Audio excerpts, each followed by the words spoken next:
Competition में जब जो बच्चे नीट या जेई की तैयारी करते हैं, ठीक है, फर्स्ट ईयर इंटर में आपने एक डेफिनेशंस लिख लिया कि rate of conductions of heat, उसको आपने क्या होता है इसको आपने डिफाइन कर दिया। फर्स्ट ईयर में यही चलता है कि rate of conductions of heat is directly proportional to the temperature difference, inversely proportional to the distance between the two faces, right. A cross sections area of the hot faces, यही first year का ख़त्म, right.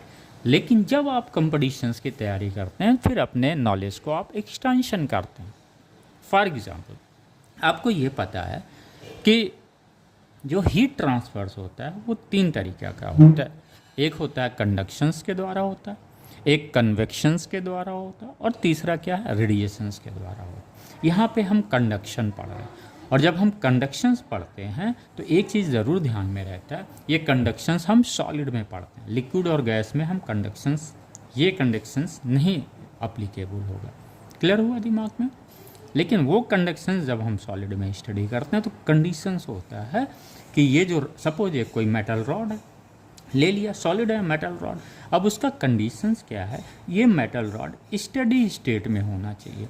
Steady state का मतलब हुआ इसके हर एक cross sections area का temperature unchange रहेगा इवन आफ्टर द, अगर हम कोई हीट डी क्यू इसमें सप्लाई करते हैं, ट्रांसफ़र करते हैं, उसके बावजूद भी उनके टेम्परेचर हमेशा सेम रहेगा, चेंज नहीं होगा हीट सप्लाई की वजह से। इस स्टेज को हम क्या बोलते हैं, स्टडी स्टेट बोलते हैं, राइट। ये वेरिएबल स्टेट नहीं है। वेरिएबल तब होता अगर हम हीट सप्लाई करते और हर पॉइंट के क्रॉस सेक्शंस का एरिया अगर हर एक क्रॉस सेक्शंस एरिया का टेम्परेचर अगर चेंज होता तो हम इसको क्या बोल देते, वेरिएबल स्टेट बोल देते।